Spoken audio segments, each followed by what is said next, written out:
or good afternoon, good morning, wherever you are in the world. I'm coming to you from Portugal. It's currently 9:30 p.m. where we are. Welcome to the show. It's Louisa Tanner Munson with another feel-good astrology show on a Sunday night. Now, as you may know, if you've listened in before, this is a kind of amalgamation. It's a little bit of fun. We try and have a little bit of hilarity in the chat room. This is just a place to come and hang out, really. A place where it's okay to talk about astrology. It's okay to ask questions. And it's okay to kind of share what's going on right now. So I don't know what you've been up to or where you are right now, what how your weekend's been. But boy, it's been quite a great one for us. So for instance, it's a full moon today, and I always get a little bit worried about traveling at the time of the full moon. But it's been a great day. It's a day of birthdays. So I started the day celebrating my friend Helen's birthday and doing a show with her on her channel, Venus Health Academy. I was talking about the August update, and so that was really jolly. And then we got in the car and we drove to central Portugal to celebrate the first birthday of a really beautiful and special little girl called Eve. And it's also my friend Dee's birthday as well. Happy birthday, Dee. So it's one of those great days. Isn't it funny? Have you ever noticed that there are times of your year where there are lots of birthdays or lots of celebrations taking place? I'm going to put it there that it's not an accident. You have a particular resonance for a particular day or a particular star sign, So I've got a few people listening already. Please do let us know where you're listening in from. I can see I've got Anna. I hope that's okay to call you Anna. I know you've only really revealed yourself as tonight. I'm guessing that's you. Let us know, because you might not. You might actually be as. I've been really sort of marveling at how special today is. And I was just looking at where the sun is today, and it's at 7 degrees in the sign of Leo. And then when you know where the day is, the special day where there's lots of celebrations are taking place. If I look at where 7 degrees Leo is in my chart, it's in a lovely trine to my Mars. It's in a lovely trine to my Neptune, to my North Node. It's in my 9th house to do with feeling expanded and feeling really great. So I always think it's really good to have a look at these fantastic days where there's lots of celebrations. Anyway, coming up on tonight's show, I'm having a look at the chart of a young boy who was born in 2014. He's the godson of somebody from the community. So I'm going to be unpacking his chart just for a short while. I'm also going to be doing today's lessons from Venus. So if you know, you might not know already, but since Venus went retrograde, I think on the 23rd, I said, because Venus goes retrograde for 40 days and 40 nights. So I said, okay, I'm going to create a video every single day for the whole period of Venus retrograde to help people connect into the feeling of love and to the feeling of intimacy. So I'm going to do another one of those episodes within the show. And then Mr. Munson, who you may know as Carl, my other half, he's going to come and join me for another listening for signs. So that's the piece where we dissect a song together, So if there's a song with astrological references in, we sit down and we have a look at it and we say, yeah, that's artistic license. Not sure about that. Sounds like a load of old rubbish, or that is absolutely spot on. So yeah, let's see what happens there. It's very, very quiet in the chat room. And actually, as I'm looking, I can see that my links to Facebook have all failed, but this is going out to YouTube, although it's at a slightly later time. So I may well have missed my opportunity to talk in the chat room, which would be a shame because it's kind of fun when that happens, I have to say. So anyway, let's have a quick chat around tonight's full moon and tomorrow's full moon, because we've got quite an interesting little thing happening. I don't know if you've seen the moon where you are right now, but where it is with us, it's huge. It's a beautiful, super moon, or it looks super to me anyway. So the theme for tonight and tomorrow, thank you. I've been joined by Owen. up in the north of Portugal who's saying, sharing the Facebook link now. Owen, you are a godsend. Thank you so much. I really appreciate you. I don't know why my Facebook's not connecting to this program at all, but never mind. So tonight's full moon, the energy, and it goes full, I think, tomorrow around about 10 o'clock. Don't quote me on that. I've been looking at so many charts recently. I don't know if I'm coming or going, but the full moon is in the sign of Aquarius, and it's very, very strong. And one of the things that is very strong about it, and I was saying this in the August updates, which are on my channel right now. So if you want to know the astrology for August, for the 2 full moons, because there's 2 full moons this month, and the new moon, then check out my forecast. If you want to check your forecast for your particular star sign, there's also a video with that in as well. But anyway, the full moon is very much about reconnecting you to your unique specialness. And one of the things I've noticed about the programming of this chart for, the exact moment of the full moon is that there's this very strong release of intense energy. It's like things have been building up in us for quite some time. And I think we've been realizing that we're actually a little bit special, each and every one of us. We're starting to notice and remember that there are things about us that are really, really quite special, and that we maybe don't appreciate about ourselves enough. And there has been a bit of a push, I think, to kind of downplay our uniqueness. And so this full moon is really to say, recognize where you are amazing. Don't downplay yourself. Don't kind of cheat yourself out of your own brilliance. It's okay. We're all here to do something special. We've all got a unique vibration. And the more we celebrate that, the better off we're all going to be. Owen is saying a beautiful photo of tonight's moon. In fact, if you could share it to Carl's WhatsApp, if you're happy for me to share it, I'd love to share it.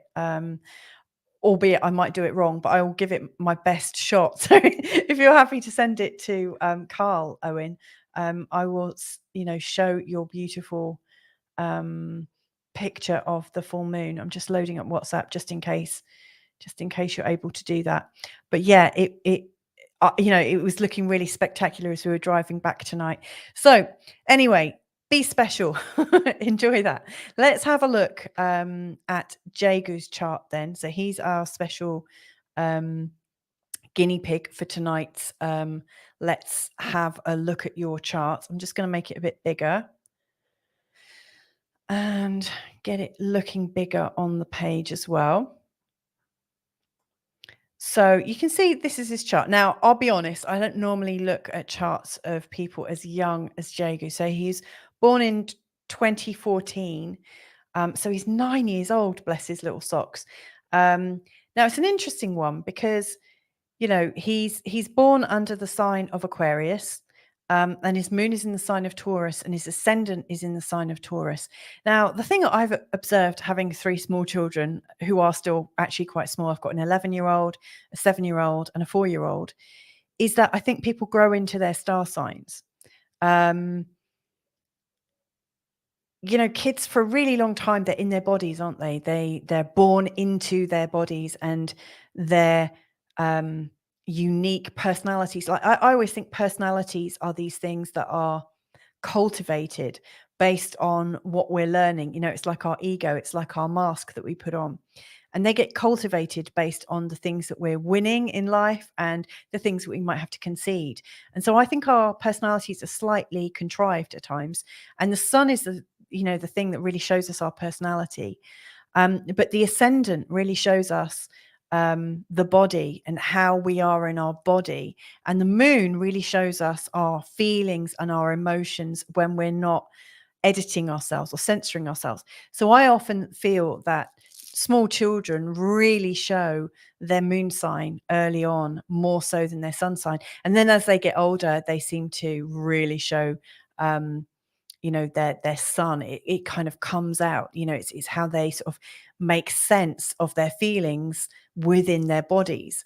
And so what I notice about Jagu's chart is his ascendant and his moon are in the sign of Taurus. And the first house here, this area here, is all about his body and all about how he moves in his body. Now, he's 9 years old. So I always think that around about 6, 7, seven's a particularly strong time psychologically for children. There's all sorts of psychological theories about it, but from an astrological perspective, in 7 years, Uranus will have moved 30 degrees. Like every 7 years, it moves approximately one sign. So that's quite significant. That gives him a new need for independence. Uranus is very much about independence, originality, being different. And so, as Uranus has moved 30 degrees around the age of 7, we usually start to show that we don't need to be around our parents so much. And we start to get more social, come out of the family a little bit more. And you'll notice a similar thing happens at 14 and 21. We're always moving further away from our safety. Also, that's significant around the age of 7 is Saturn, which is here in his chart, essentially goes around a quarter of the chart. Now you can just see it's moved on a little bit since then because he's 9 now and Saturn is quite a slow moving planet, but he's done just over a quarter. So that figures. There's also something called the progressed moon. And by the time he's 7, that has also moved a certain period, a certain distance. And so this is really showing that around the age of 7, there's some significant shifts. So if I was to read his chart, which is what I'm going to do, is I do pay more attention to this area here, the more instinctive side, but I'm also noticing now that he's starting to show some of his sun. So let's kind of dive in. Now, also, as I'm diving in, something else that I always focus on is anything that is going over one of these angles, because these angles are like the orientation, and it shows our north, south, east, and west, like the directions we're moving in. And instantly I can see he's got an outer planet going over his ascendant, showing a certain amount of disruption going on and a real need for independence right now. Now, the great news is if you have something like Uranus going over your ascendant when you're quite young, you might not be quite so conscious of sort of big change going on around you. And usually that big change is coming to you through your parents, not so much that you've lost something in life or, through your own incompetence or through your own volition or through your own choices. So, Uranus going over this point, if you're an adult, is a lot more striking. But suffice to say, he is going through quite a big shift. And this shift has really taken place. It's really come on in this last year.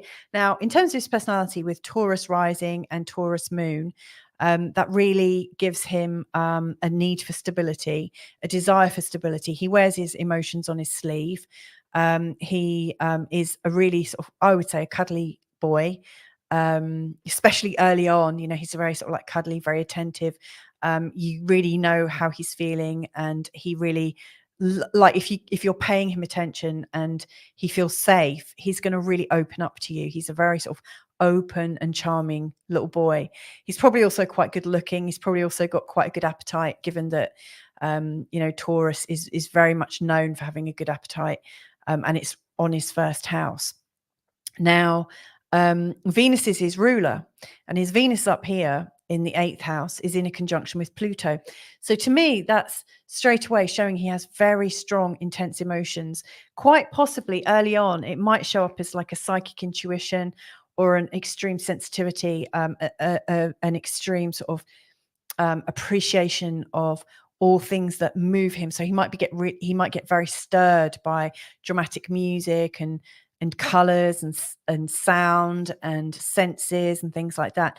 I think the 8th house is very receptive to the senses, especially in a small child. And of course, Venus is ruling his first house. So he's very, very sensory. His moon is in opposition to Saturn, which is really interesting. And it's interesting to me also that right now he's got Uranus going over his ascendant. It's in opposition to Saturn and also coming into a conjunction to the moon. To me, that's indicating that there's some changes at home. Mainly like in astrology, and we're, you know, when we're looking at archetypes within a personality, we often look at the moon, and it represents our inner child, and what our inner child needs. The sun represents what the adult side of you, like the sort of adult persona needs.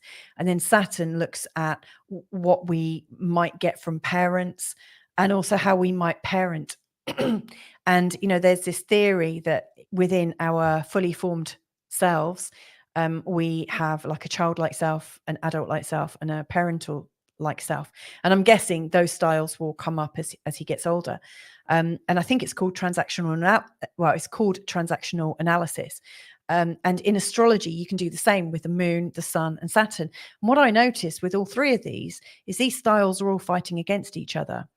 Now, also in astrology, you can look at Ceres. I haven't got Ceres in this chart, but Ceres and the moon to represent the mum, and then Saturn and the sun to represent the dad.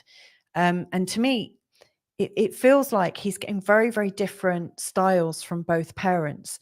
And so it almost feels like the parents are maybe not very cohesive in the way, you know, maybe they are imparting very different information to him, and that he's trying to marry these two styles together and integrate those two styles.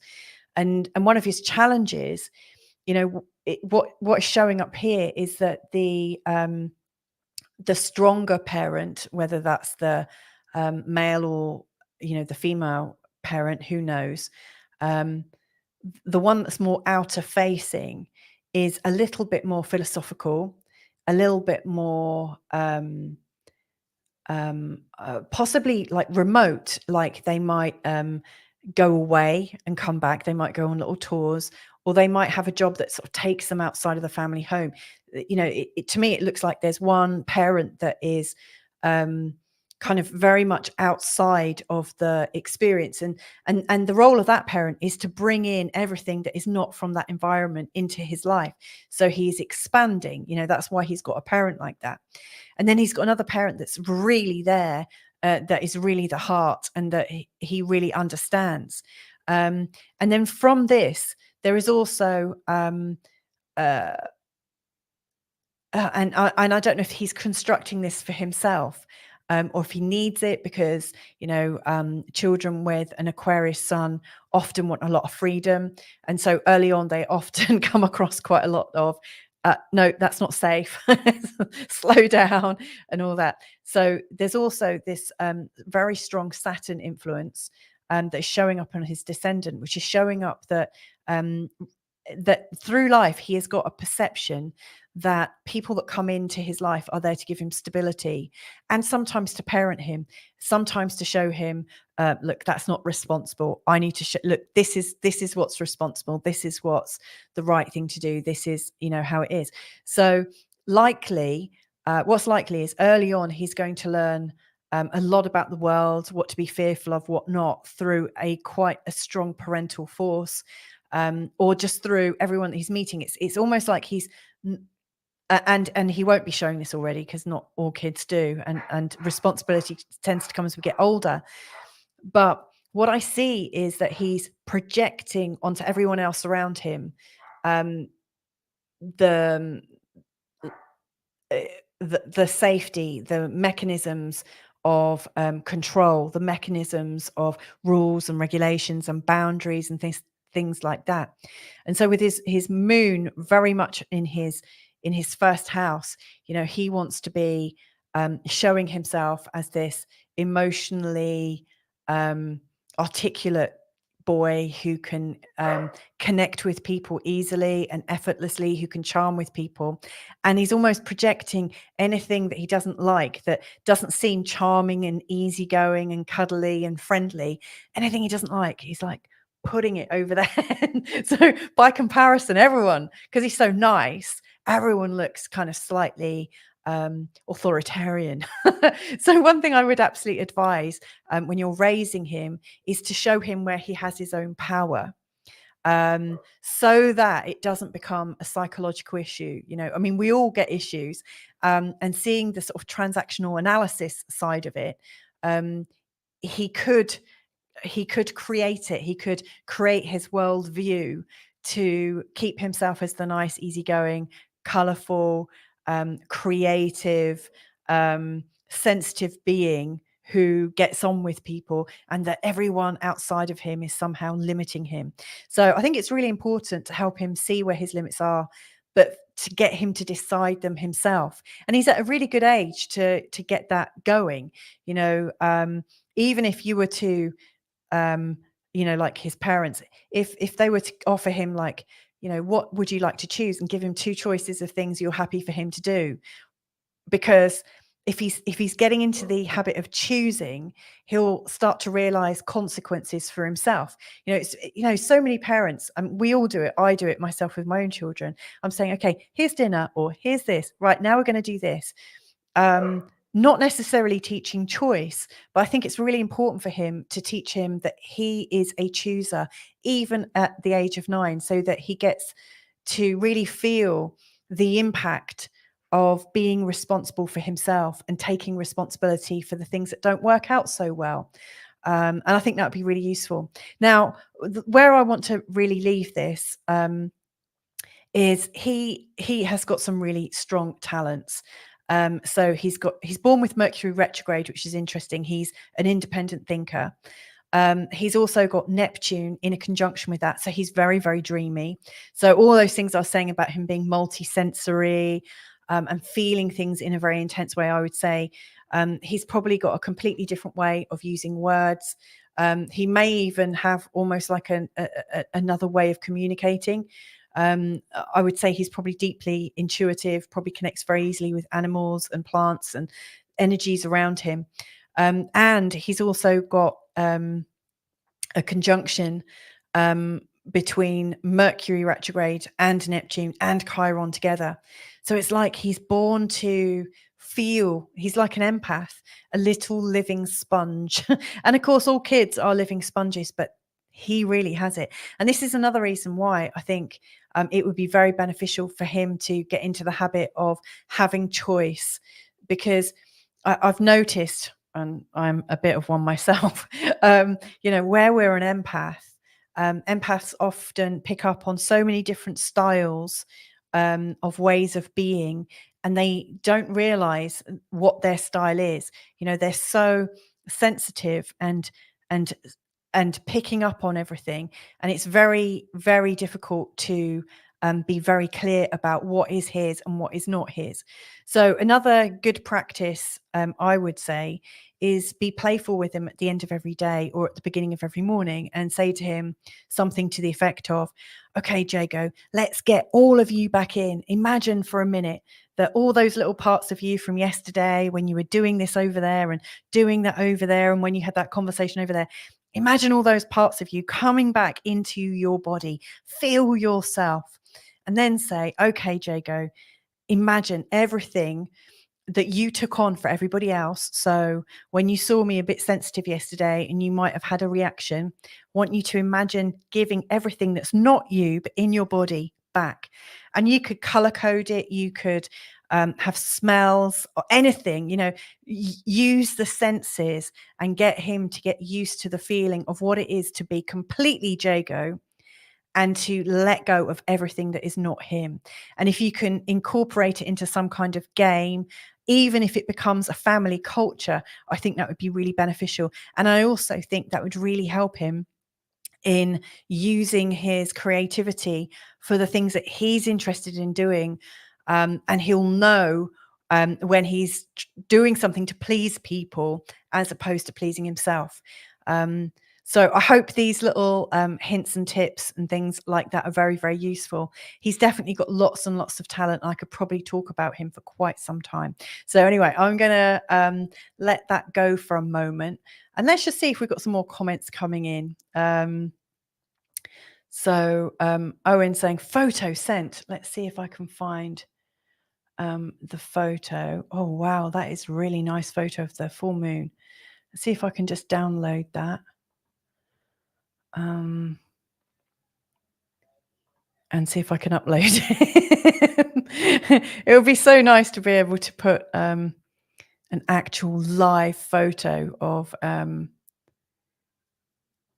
of tonight's full moon on the screen. Let's see if I've done that correctly. This is where you'll see how good I am at using a computer or not. Let's see. Here it is. That's tonight's full moon from North Portugal.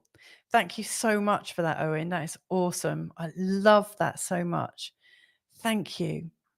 Let's see if I can take that off. Okay, so what I'm going to do now is have a look at the Venus, the like lessons with Venus, and see how we're getting on there. Because if you've been following it, I've been doing something every day. Oh, that's the wrong, showing the wrong thing. Hang on. I've been putting on a little bit of information every day about how we can look at intimacy in the charts. And so what I would like to do today is look at the sign that your Venus is in. So if you already know what sign your Venus is in, this could be quite useful. I can see a couple more comments coming in. And this is lovely. And this is Jago's godmother that's written this. Wow, that was beautifully said, Louisa. It's interesting to hear a child's chart. Thank you. And that is an awesome pick. Well, you're very welcome. And I'm sure Owen's gleaming with pride at having taken that beautiful photo.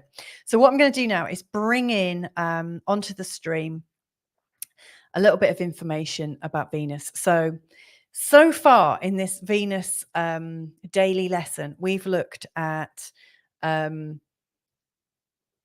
what house Venus is in. We've looked at what our ruling planet is and how that might interact. We've looked at whether our Venus in our birth charts has easy aspects or hard aspects to other planets, and what that might mean in terms of intimacy and romance and opportunity to date. And I've also looked at the fifth house. The fifth house in astrology is very much about early romance and romantic styling and flirting and birthing of realities together. So it involves sex and lovemaking, etc. And then in last night's one, I looked at the seventh house. And so in each of these, I've been using real life charts and unpacking some of the styles and what comes up. Now, in today's, we're just going to look at what sign the Venus is in and see where that leads us. So I don't think it'll take too long. And if you know where your Venus is, let me know, because that's always a bit of fun as well. So Mr. M is coming in. He's limbering up for his big break when we look at the music. So according to where Venus is in your chart in terms of the star signs, it really gives us an idea of the kind of person that you love and attract. And so people with Venus in Aries, and you'll see that I've highlighted the symbol for Aries here, they are attracted to people who are dynamic, definitely. You know, these are all the key words of Aries.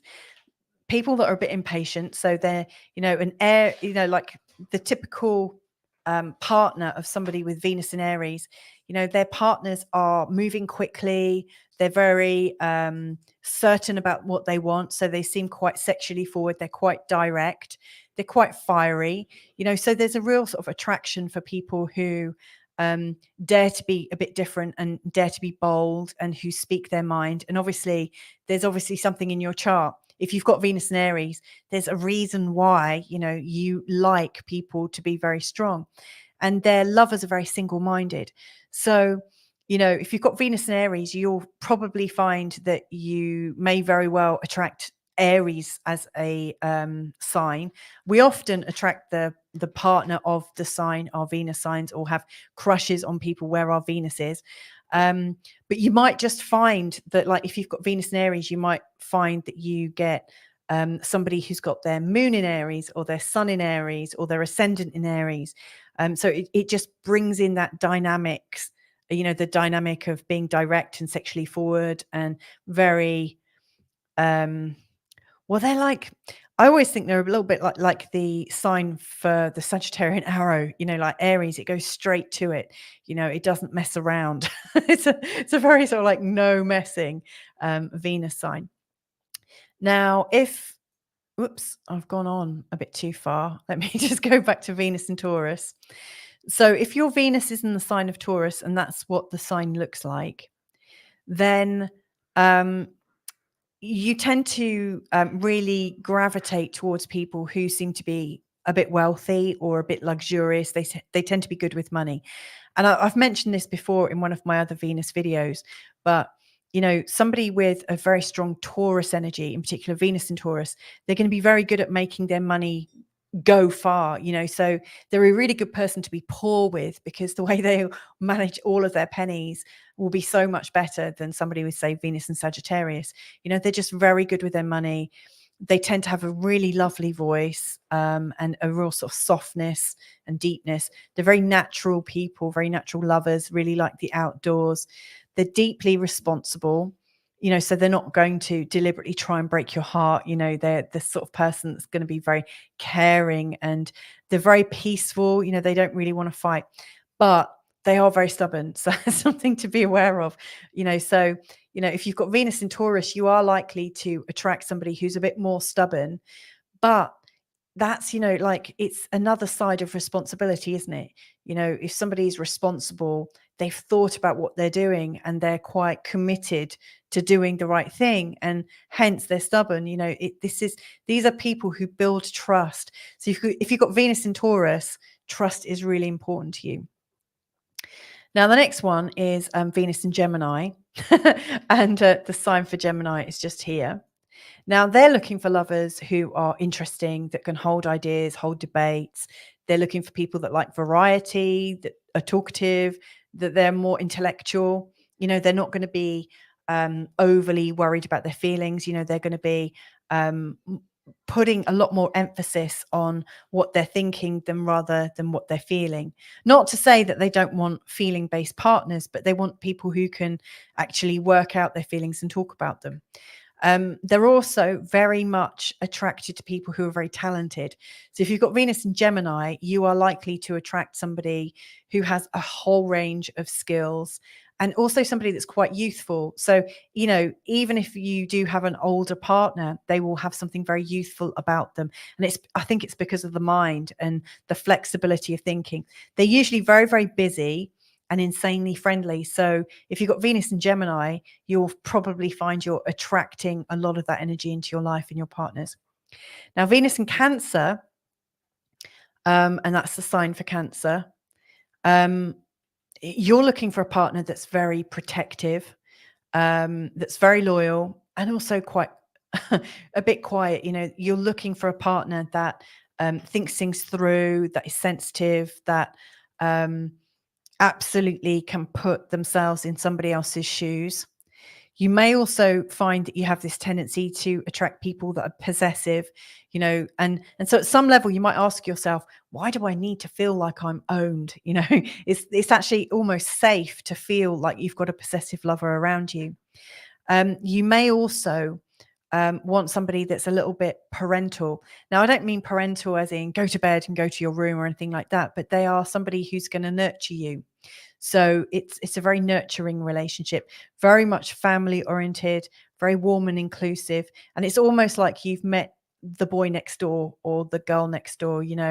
It's somebody that feels so familiar and so safe. Safety is a really important keyword if you've got Venus in Cancer. And I wonder where your Venus is, and if pop it in the chat room. If you've got Venus in Leo, then you'll probably find you get dramatic lovers, and you attract people that are bright shining stars. Like you are the metaphorical moth to their flame. Here's the sign for Leo, Leo the lion. You are very much attracted to the most popular person. They are slightly louder partners. They're very playful, very generous, very sort of innocent in the way they play, really lively, and things seem to gravitate them a bit like, around the sun. They're very warm, very outward, and they're very easy to spend time with. So yeah, if you've got Venus in Leo, you are probably looking for somebody that can hold their own in a conversation and who also can captivate it. So you might also think, okay, what is it about me that wants to have other people admire my partner. So that's almost a darker side of having Venus and Leo. You want the best partner and you're very proud of your partner too. If you've got Venus in the sign of Virgo, there's a completely different sort of energy to it. And there's Virgo down there. You're looking very much at somebody who's quite organized and meticulous, and they are doing it almost as if it is a loving thing to do. They are absolutely committed to being the best partner, the one who has everything sorted out. They are very much about service to others. So, they take on a lot of things for other people. They are slightly concerned about different issues. And that's another thing that gets them working hard. They're very reliable, quite measured, very practical. They're less, when I say they're concerned in their service to others, that said, they're not going to lack discernment, because the sort of earthiness of Virgo is likely to make them a little bit conservative. So yes, they want to help people, but they're not likely to take on more than they can actually handle.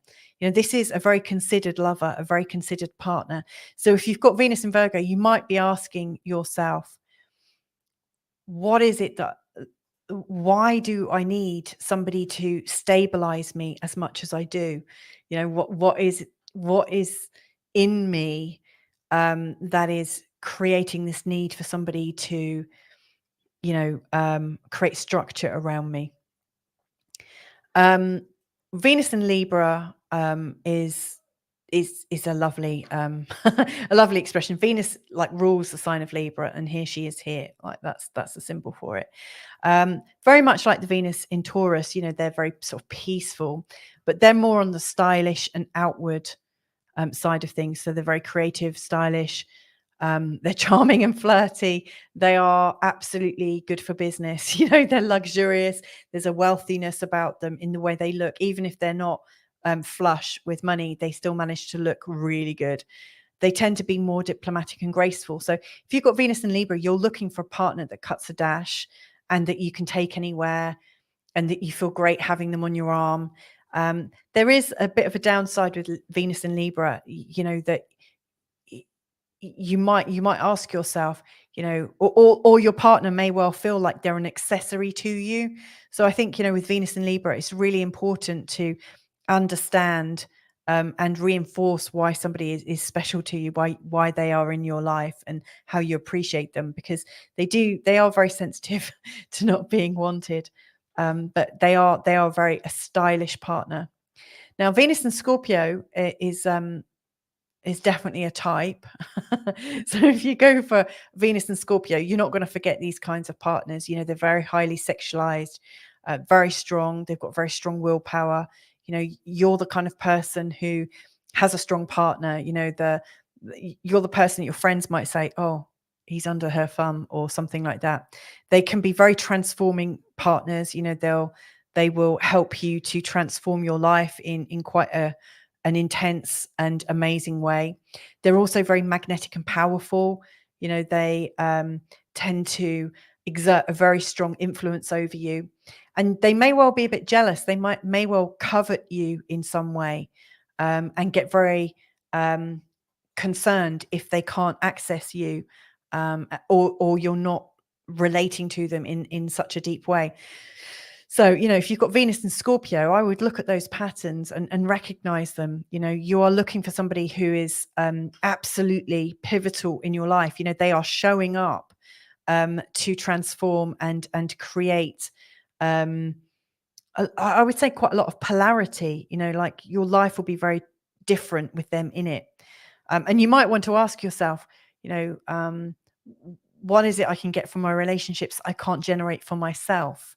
Why is that? I think where your Venus is and the kinds of partner you attract in your charts are very much related to what we can't see and accept in ourselves.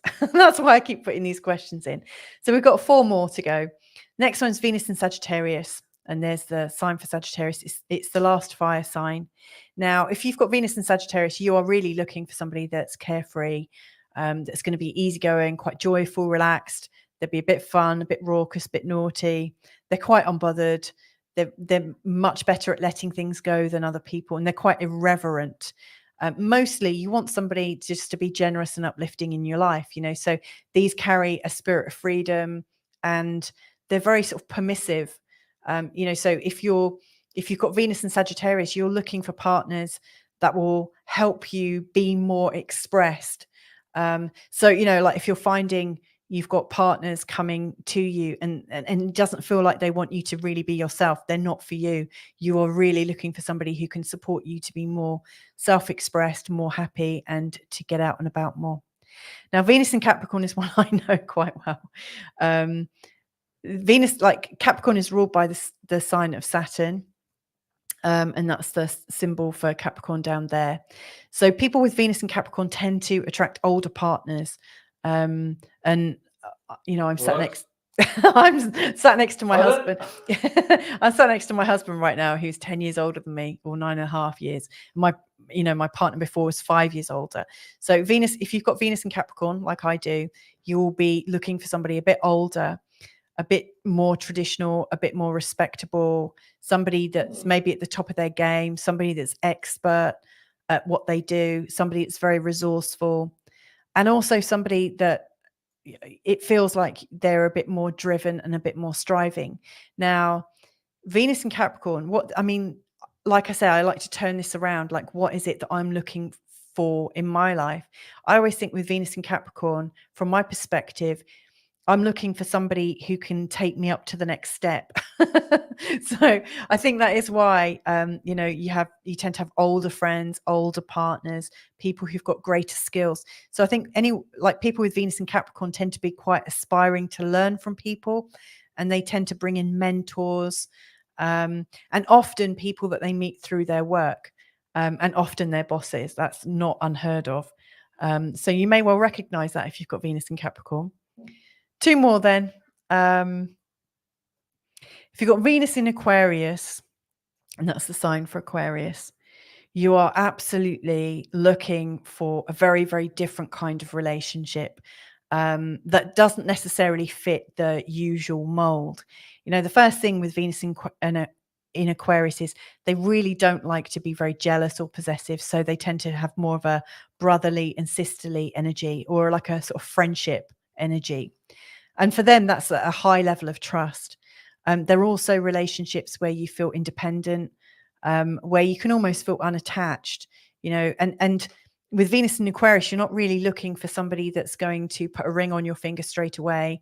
You might be looking for a relationship that develops really, really slowly, and it's easy. There's no sort of expectations put on it other than to kind of meet on an idealistic and a little bit more of a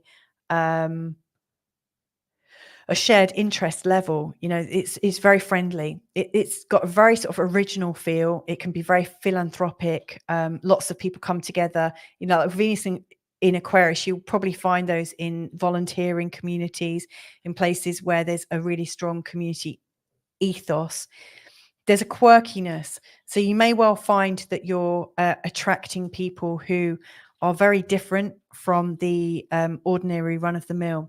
But there's a very strong sort of attraction of mind, a very strong attraction to do with purpose, and to creating something bigger than yourself. It's not a very selfish love. It's kind of a selfless love, if anything.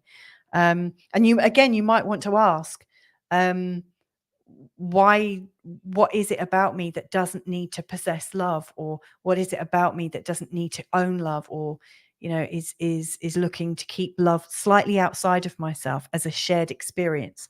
It's very light touch. Last one then, Venus in Pisces. If you've got Venus in Pisces, you're looking for somebody who, I think, and there's a sign for Pisces, who's a bit magical, very compassionate. They're probably quite quiet and quite dreamy. They're not necessarily known for discipline, so they're not going to push you too much. Then they're not going to be saying, come on, chop, chop, busy, busy. They're just going to be really going with the flow. They're quite soft and yielding. They're very good observers of life. They're quite silent about it. They're really ready for a journey. So I guess if you are, and they're very sort of intuitive and sensuous, it's almost like they're, yeah, it's like you almost want to just consider them like an evening, like they're like, they've got all of the sort of great attributes of nighttime, like they're slightly sleepy, they're slightly dreamy, they look good by candlelight, there's something ethereal about them. And they might show you something that is slightly unreachable. And like Venus in Pisces people, they tend to like the Venus in Pisces partner may seem a bit unboundaried, and kind of a bit mysterious, going into different areas, like they're not always that easy to put your finger on, but they are really, really caring, really, really sweet, very generous. And they will, once they're in a committed relationship, they will pretty much share everything with you. So if you have Venus in Pisces, you are looking for somebody that you can merge with, really, truly merge with, and almost someone that wants to do the same as you. They're not going to give you much pushback. It is like a merge, and it feels really quite magical. So there you go. I hope that was helpful. So now I think it's time to bring Mr. M on. So remind me, how do I get your camera on? Click to present. Extra camera. Okay. Which I should sit in front of if we're doing this. There he is. Okay. Bit disheveled. Is that all right? Yeah, you look lovely. You look rakish. I love it. Thanks. Okay. I need to do up my top button. No, keep it down. Got any microphone volume as well? Oh yeah, cheeky. Thank you. Yeah, that's sorry better, about isn't that. Yeah. That okay. Works. So we are looking at. In fact, just before we get going, let's go in. I can't see who's in the chat while you're looking at other screens. So how lovely. Okay. AS, Irene, Owen. We've got Irene saying, hello, everyone. I have my Venus in Leo in the 5th house. Quick in love and everything. Excellent, Irene. I love that. Do you find you have dramatic lovers as well? People that are really quite colourful and creative. I'd love that. Dramatic lovers. Owen is saying, my Venus is in Leo, I think, too. Owen, I think you probably do have quite strong and dramatic lovers. It does sound like that. AS is saying Venus and Capricorn. So yeah, I feel you. I hear you there, sister.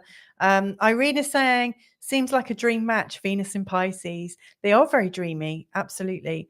Owen saying hello to Mr. M, and AS is saying, hi, Carl. Hello.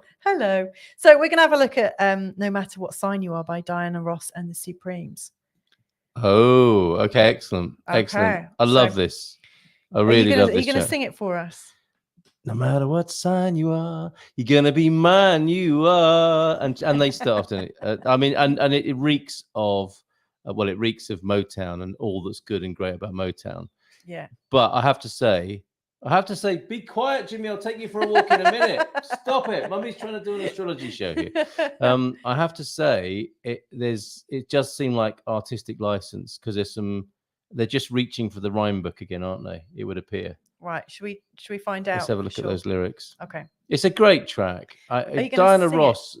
Well, I don't. If I can see the lyrics, I might. Yeah, Capricorn, Scorpio. She just reads them all out, doesn't she? Well, that's a cop out. Are they? Oh no, don't worry. I'll get into it. I'll start singing. But is it the one that goes Aquarius, Sagittarius? Exactly that. And what a fantastic picture on the screen there. Yeah. The Queen there, Diana. She is at the front, and the Supremes are looking to just try. I imagine she was quite a hard task mistress and quite a tough boss as a front woman. Kept the Supremes on their toes. I don't know what she is. I was just thinking that, like seeing her lying back, but taking center screen. I was thinking, what an amazing woman! Wow, there. Check out that Leo energy. Was what came over. Yeah, I can like believe that. Sign. And the Supremes in support. It's very well. I got to look that up. I've got to find out more about the Supremes while we're talking. Let's just have a look at a couple of other photos of them. Beautiful. Yeah, they're like goddesses. No matter what sign you are, you're gonna be mine. You are. Yeah. And there again. And if you go back to the beginning, Yeah. And the name checking of all the signs, is that in any particular order, or is that in some kind of rhyming order? Do you know what? That's the first thing I want to know. Question, because I never even looked at that. I just assumed that they were just saying them out in the right order. Well, but this is what we've become used to, isn't it? Where people use when songwriters use astrology, they like the rhymes and they haven't done their research. And to be fair to them, you know, when these songs were written in the 60s and 70s, they didn't have Wikipedia to look. They would have had a tight schedule, or presumably. AI. Or AI. They would have had to just get on with it, wouldn't they? Get a book maybe from the library. They wouldn't have had an intern. So they would have made a lot up. AI. And the beauty of it was they'd be miles away before anyone checked. Yeah. The money would be in the bank, I expect, for writing the song long after anyone fact checked it, which they didn't have then, of course. But you know, there would have been some scrutiny much later on in the process. Oh my God, we're fact checkers. But you are. We're astrological music fact checkers. I never thought I would ever. Yes, I'm afraid. Oh my goodness, I feel really ashamed. Yeah, and so you should. Shamed. Self-realizing shame there. Okay, so anyway, like the order it goes in is Capricorn, Scorpio, Taurus. Yeah. Like there's no real pattern there other than like Capricorn's an earth sign, Scorpio's water, and then Taurus is an earth sign. Yeah. And they're kind of going backwards, but they're not in any particular obvious order. Gemini, Virgo, Cancer. Geminis and Virgos are related. They're mutable signs. And then Cancer is a water sign. So it's like air, earth, water. Pisces, it's also spelt wrong, but that's not Diana Ross's fault. Pieces. That's how badly researched this song is. I could have corrected it. I just like copied and pasted it from a lyrics site. But anyway, I imagine Pisces, Leo, Libra. Again, there's nothing really connecting them. So hang on. This is artistic license right here, isn't it? March the 26th, by the way, Diana Ross. Okay. March 26th. Oh, she's an Aries, fire sign. Yeah. Like first order. lady. Yeah. Yeah. And Aries, Aquarius, and Sagittarius. It's interesting because like there is a resonance with Capricorn, Scorpio, and Taurus, although they're different. They're all slightly, I would say, conservative, or slightly serious, or slightly powerful. But they wouldn't have done it in that order for that reason, would they? I don't know. I mean, Pisces, Leo, and Libra are all very creative. And then Aries, Aquarius, and Sagittarius are all very of out there. And I really don't think it's been written in any purposeful way then. I think this is artistic license from the start in the first. And this is not even a verse, is it? No. Or chorus. This is just the beginning of the song. And I'm so sorry we can't just play it. Yeah, it'd be lovely if we could play it. If this were a radio show, you know, on FM or somewhere like that, we could. We love when you and Carl do these musical bits. Hysterical. It's not meant to be hysterical, Global Nobles. It's meant to be really serious. She's saying, the talky bit at the beginning. That's what this is, isn't it? Capricorn, Scorpio, Taurus, and they go, and then it rises up on the last bit, which is Aries, Aquarius, Sagittarius, and then into the song, boom. And what are they called? The backing band of Motown are in there with the drums.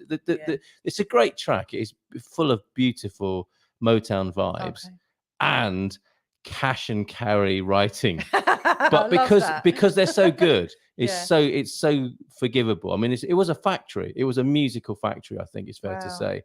And it's like, okay, well, what should we write about today? Yeah. No matter what sign you are, going to be mine you are. That rhymes. Let's find out a bit more about astrology. So the moon shines bright above. I can't remember the tune. I want to analyze this, but just before we do, hi Louisa, sorry joined late. This is fascinating, great show. I'm Leo with Venus in Scorpio.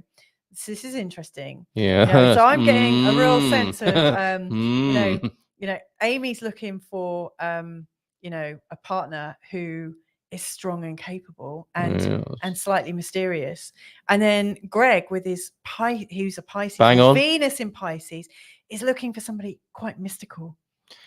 Well, I imagine they would both like that description, wouldn't they? You know, we've talked about this before. What is a sign you want to be? What description? Versus what you are. Yes. Yeah. And this, I imagine Greg would be very happy to be described as you've just described him. Kind of mystical. Mm. Oh no, like mysterious, Yeah, strong. yeah, mysterious and strong. Yeah. Oh, I'd love to be. I mean, you'd like to be described like that, wouldn't you? Yeah. Yeah. Okay, so and I hope I am from time to people time. are saying hello to each other. That's nice. So let's on with the show. So Moonshine. Can I just say it's the Funk Brothers? So the band on this track are the Funk Brothers. Right. The cash and carry checkout team, basically, just banging out the Motown music at a very high level. And that is not meant in any way, quite the opposite, to diminish their skill. I mean, part of their skill was their ability to craft these songs, almost like they were on a production line, like they had to get. Berry Gordy was saying, "Come on, chop chop! This is this is Motown. We got to get these songs out there." Funk Brothers supply brilliant backing track to this. Diana Ross on lead vocals, background vocals, not vocals, background vocals by the Blackberries, who would be Vanetta Fields, Clydie King, and Shirley Matthews on this track. I think it's right that we give them the proper credit. Okay, all right.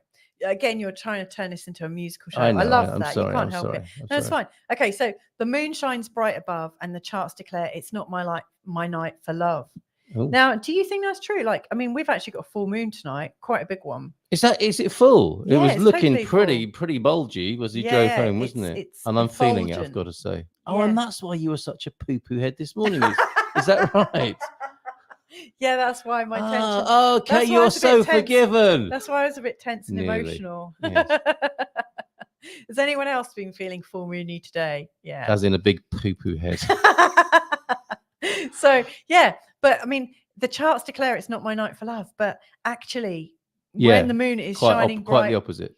When the moon is shining bright above, it raises all the emotions. It raises the waters in us. It's like it's creating a lot more emotion. So the moon might be declaring a night of love, but the charts might not. The astrological charts. I mean, at least they've had the not intelligence, but the research, the level of research and understanding of astrology to say, and the charts declare. That's not an everyday word or understanding, is it? Yeah. Well, to be fair, the moon is usually shining bright above. Yeah. Anyway, I mean, I was picking heads a little bit there. Oh, okay. You know, like the moon is above us most nights, like every night, apart from at the time of the new moon. And that's just not factual. The beat of my heart, I feel a good vibration, saying you and me, baby, would make a good combination. Do you know, as well with this, I'm reminded of the track "I'm Gonna Make You Love Me," which I think is. Are you gonna sing it? Well, there's a part where it breaks down. Is it the Temptations and the Diana Ross and the Supremes?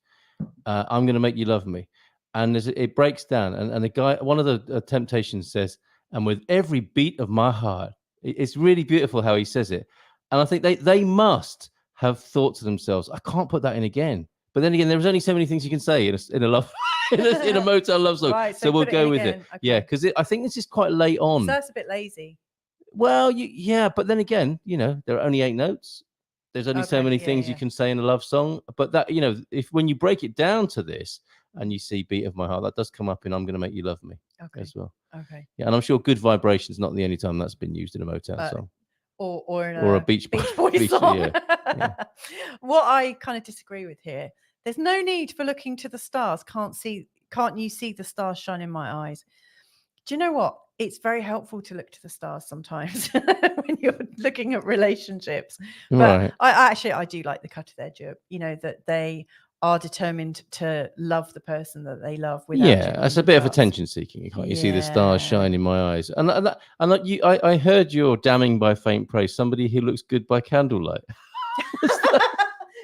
Who was that? What I meant was, like, with Venus and Pisces, like, there's something mystical about them. It looks like they're kind of dreamy. It's almost like they're I was trying to okay, all right. I don't know, I was trying to like describe, like that like slightly sleepy, slightly sexy, slightly date-like. Get those candles on. Yeah, not to say they're hideous. They look better. No, not saying that. I mean, we all tell you what, get the candles out. Don't we all look better by candlelight? Bottle of wine. A bottle of wine and some candles, Okay. Some sunglasses. Sorry. All right.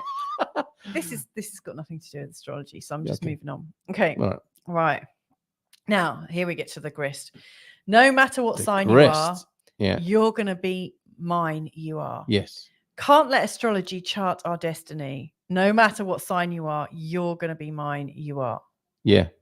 Which also reminds me how kind of stalkerish a lot of these tracks were. I mean, I'm now looking at the lyrics of "I'm gonna make you love me," and now it'd be like, "What? You can't say that. I'm gonna make you love me." And each of the verses is like, "Yes, I will. You know, I will."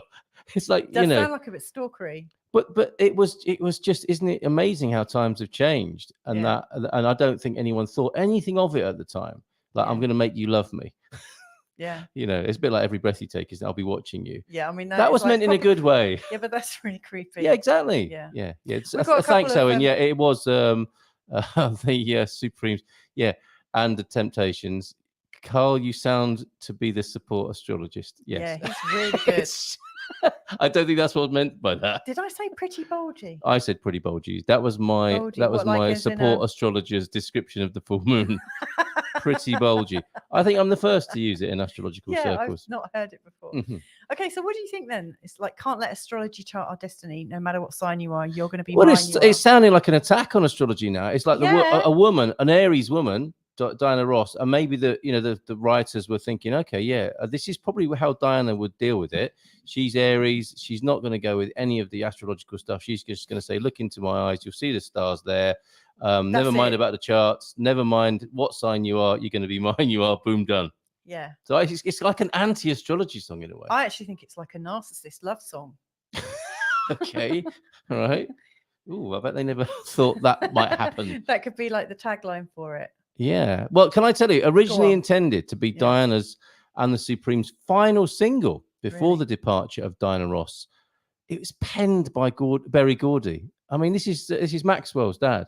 Rockwell. I always feel like someone's watching me. Another stalker song. What's going on here? What have we discovered about Motown? He's the son of Berry Gordy, as I recall. And this is written by Berry Gordy, who's clearly a very amazing person, very amazing man. And it was maybe he was writing the final song and saying, like, this is what I think of you. This is what I think of the Supremes. This is what I think of astrology. Yeah. Good luck in your new record company. Yeah. The song failed to fulfill Gordy's expectations. The single did not reach, unless he wanted it not to reach, the top 20 in either the US or the UK.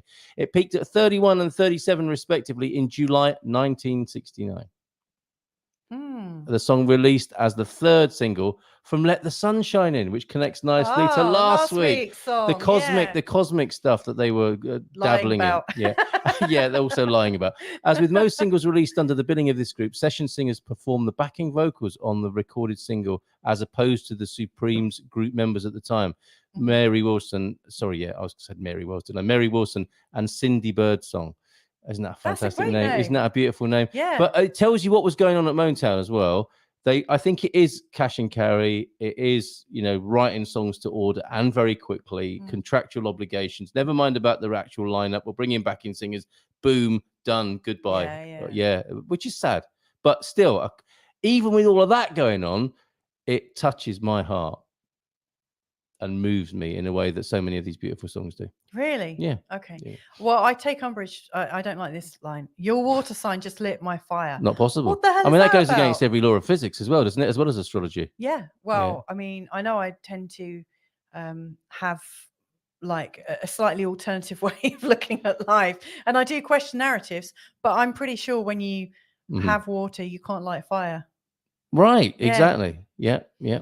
You fill me with such desire. Oh, okay. Let's have a look at the last page of lyrics. Berry Gordy, Sagittarian, I think. November 28th. Yeah. Yeah. Just seeing if there's any 93 still around. Okay. No matter what sign you are, you're going to be mine. You are. Can't let astrology chart our destiny. Blah blah blah. Need you beside me. It is again. Only you guide me. Yeah. It is an anti-astrology song, isn't it? Yeah. Okay. I don't care about your rising sign. What? How dare they? Yeah. All I know is when your lips touch mine. Well, do you know what? Move me, boy. You really move me, boy. No matter what sign you are, you're going to be... Come on, everybody at home. You're going to be mine, you are. And there you go. hold me tight. Hold me tight. Hold me. Do you know what? The rising sign really represents the actual body. And he doesn't care about it. So like, I don't care about your rising sign, like your body, but all I know is when your lips touch mine. But that is kind of like the rising sign. We know where this is going. Yeah. Sadly, do we not? Okay, so have we got a verdict then? Is this It is, astrological integrity or artistic license? I think it's definitely artistic license. There's not a great deal of astrological integrity, credibility, and a little bit of anger. I think Berry Gordy not entirely happy about what's going on. He's losing Diana Ross. He's got to get some more songs out. He's written this very quickly. He's the label boss, and he's writing these songs, and the Funk Brothers are supplying the backing. It's incredible in a way. But to answer your question, this is just artistic license, and astrology has lost again in this battle. Yeah. Okay. Well, join us next week as we this Tuesday. On that rather sad note for astrology. It is a sad note. Besmirched and done down again. Yes. Once again, we are like the poor relation. So anyway, let us know if you've got a song you'd like us to diss and examine under the guise of astrology, and also let us know if there's something you'd like us to look at in the next session. We'll be back here on Tuesday night at the original time of 7:30. Does that work? Yeah, probably. Depends what happens, doesn't it? I mean, life is such a roller coaster ride, but it might just be that pretty bulgy full moon at the moment that's doing that. And what a beautiful day we've had, and how lovely to be here with you and have this happen tonight. And I must say that your last section that I sat in on the end of, I thought was fascinating. Really good. Yeah. I love that sort of stuff. Like, what sort of lover might you attract? I mean, people love that, don't they? Yeah. Oh, wow. Well, if you do like that, then check out the rest of the playlist. It's called it's the Venus playlist, and there's loads of lessons about analyzing your love, how you find intimacy, and how with pictures. No, but do you know what? I'm gonna actually build to case studies. So if you are happy lovers and you'd like me to look at your charts as part of a case study, then please just let me know and I will do that. But I'm going to look at the moment when you fell in love from a few different charts and things like that. Yeah. So we can start to decode love in our charts even more. And if you've got a song with an astrological reference, let us run it. Let us run it past the gauntlet. That is listening for signs. Excellent. Got a couple of comments coming in, and then we're going to say goodbye. So first of all, from Owen, bon night, my lovelies. Bon night, Owen. Thanks for joining us. And what a start to the day. Owen on Facebook. The peaceful Sunday morning in the north of Portugal is like a motorized hang glider going overhead.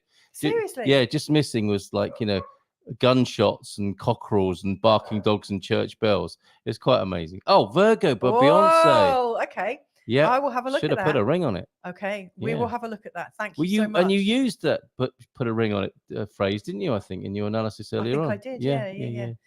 We've got Boa noite a todos. Bon night to the Global Nobles. Nice one. AS as well. Thank you. Perfect way to end a Sunday. Yes, and I will work on it. You sound to be the support astrologist. Yeah. Oh, yeah. There's clearly some work to be done there. No, you did really well. Anyway, thanks for joining us, and hopefully we'll catch you again in another session. So much love to you. Bye. Mwah. Bye for now. Bye-bye.